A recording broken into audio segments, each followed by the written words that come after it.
Assalamualaikum warahmatullahi wabarakatuh. Alhamdulillah wassalatu wassalamu ala rasulillah amma ba'du. Para pecinta Al-Quran yang berbahagia, pada kesempatan yang baik ini kita akan berlatih tartil Quran di surah Al-Hadid ayat 14. Mari kita simak bersama-sama. A'udzu billahi minasy syaithanir rajim. Bismillahirrahmanirrahim. Yunadunahum alam nakum ma'akum. Qalu bala walakinnakum fatantum anfusakum wa tarabbastum wartabtum wa gharratkumul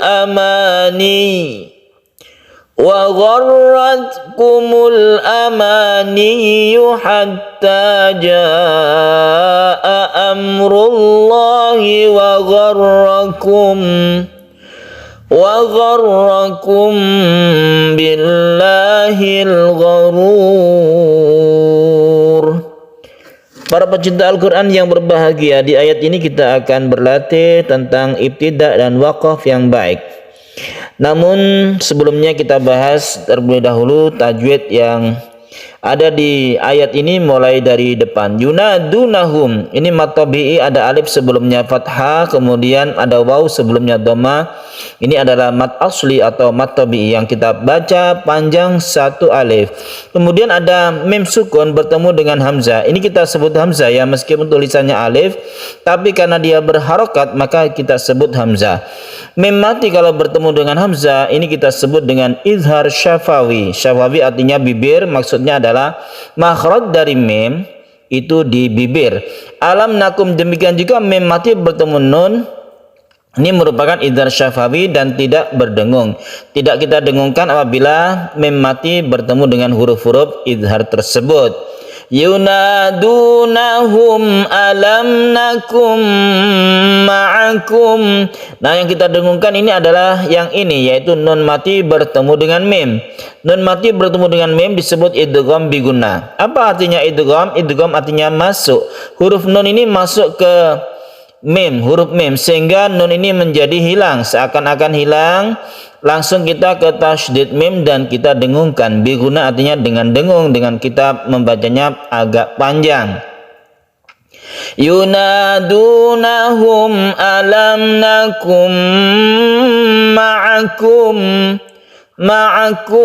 Untuk membaca mim mati yang ada kita ketika waqaf ya.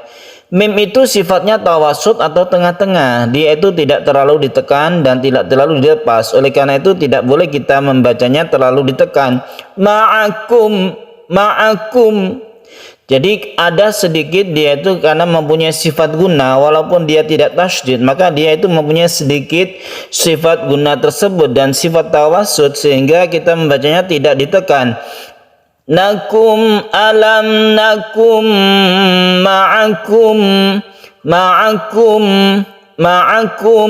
Jadi ada sedikit seperti itu.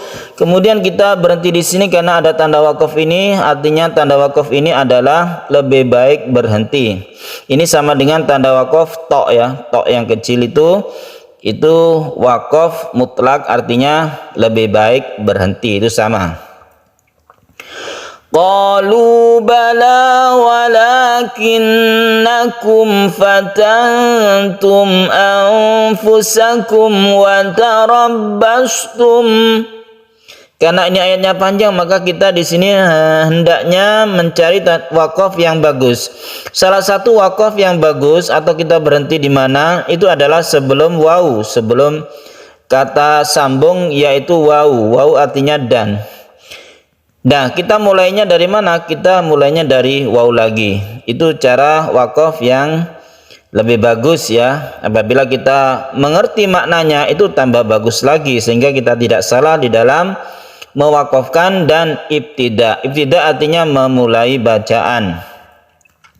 Qalu bala, ini adalah mad tabi'i juga, mad tabi'i semuanya, bala juga. Walakinnakum, tasydid nun disebut dengan guna musyaddadah, kemudian mim bertemu dengan fa. Ini kita sebut izhar syafawi. Penekanan untuk izhar syafawi itu pada huruf fa dan waw itu lebih ditekan sedikit ya untuk mimnya. Tidak sama dengan huruf yang lain. Jadi sangat izhar harus jelas dan tidak berdengung, khusus untuk fa dan waw itu untuk izhar syafawinya. Fatantum untuk ikhfa hakiki nun bertemu dengan ta, ini kita dengungkan. Kemudian mim bertemu dengan hamzah izhar syafawi, nun bertemu dengan fa, ini juga kita dengungkan dan kita samarkan.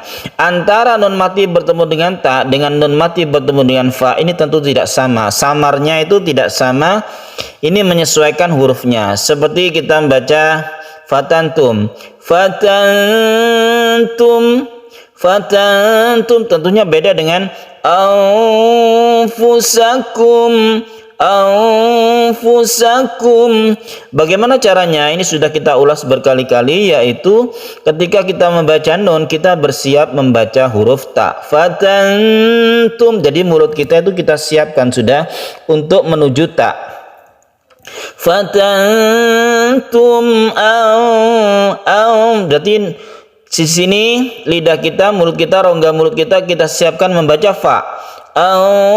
Anfusakum, mim mati bertemu dengan waw izhar syafawi, kemudian kita tadi berhenti di sini dan kita ulangi dari mana? Dari waw lagi ya. Jangan dari anfusakum tapi dari waw. Alhamdulillah.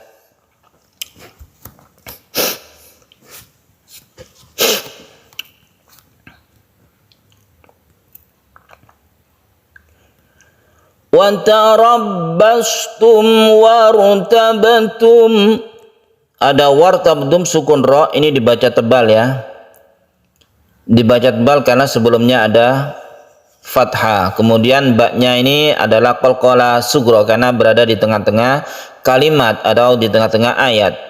Watarabbastum wartabtum wa gharratkumul amani. Apabila kita berhenti di sini karena tidak kuat, itu juga bagus ya, sebelum hatta. Hatta itu merupakan kata depan atau kata sambung sama dengan wawu, ada summa, ada fa dan lain sebagainya. Itu kita pelajari di dalam bahasa Arab. Tapi kita bisa menentukan di sini ciri-cirinya, yaitu wawu, summa, hatta seperti ini. Kalau kita berhenti di amani ini, tentunya di sini kita lihat ada tasydid ya. Kalau dia itu bertasydid, maka kita tekan ke huruf ya-nya tersebut. Jadi ini bukan mad tabi'i, kalau ini bukan membentuk sukun ya ya. Sukun ya tapi di sini ada tasydidnya, sehingga tasydidnya didahulukan. Dia itu bertasydid. Cara membacanya bukan amani, bukan, tapi yang betul adalah amani. Ditekan ke ya-nya ya. Kalau kita berhenti di sini. Wartabtum wa gharratkumul amani. Jadi ditekan ke ya-nya. Kemudian kita ulangi dari mana? Dari waw lagi. Kita cari waw ya. Wa gharratkumul amani hatta jaa amrullahi wa gharrakum. Misalnya kita tidak kuat lagi, tidak apa-apa, wa gharrakum. Sampai di sini kita ulangi dari mana? Dari waw lagi. Yang ini mad wajib mutasil, kita baca jaa ini sebagai mad wajib mutasil dengan 5 harokat atau 5 ketukan atau 2,5 alif. Wa gharrakum, kemudian kita ulangi dari wa gharrakum. Wa gharrakum, kita panjangkan mim mati bertemu dengan fa, ini disebut dengan ikhfa syafawi. Sebenarnya aslinya kita membacanya itu mim bertemu dengan ba itu tidak terlalu mingkem ya, itu yang betul sebenarnya. Tapi kita untuk pemula itu latihan dulu panjangnya ini. Jadi ini kita panjangkan dulu. Nanti kalau sudah tingkatannya lanjut, mahir, maka nanti mem bertemu dengan ba itu tidak terlalu mingkem ya membacanya. Jadi begini, wa gharrakum billahil gharur. Itu makna ikhfa sesungguhnya. Kenapa dia disebut ikhfa syafawi itu seperti itu? Memang tidak ketara karena mem dan ba itu sama-sama makhrajnya, tempat keluarnya yaitu di bibir, sehingga tidak ketara ikhfanya. Padahal dia memang samar ya. Karena apa itu inti dari ikhfa seperti yang tadi itu, ketika kita membaca mim mati atau nun mati kita bersiap membaca huruf berikutnya, itu inti dari ikhfa. Kemudian billahi ini dibaca tarqiq lafaz Allah, al-gharur idhar qamariyah, kemudian di sini dibaca tebal karena disukun ro, sebelumnya juga dhammah, kemudian kita baca panjang sebagai mad arid lisukun. Wa gharrakum billahil gharur. Sadaqallahul azim.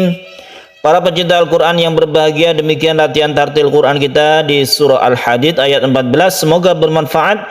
Wassalamualaikum warahmatullahi wabarakatuh.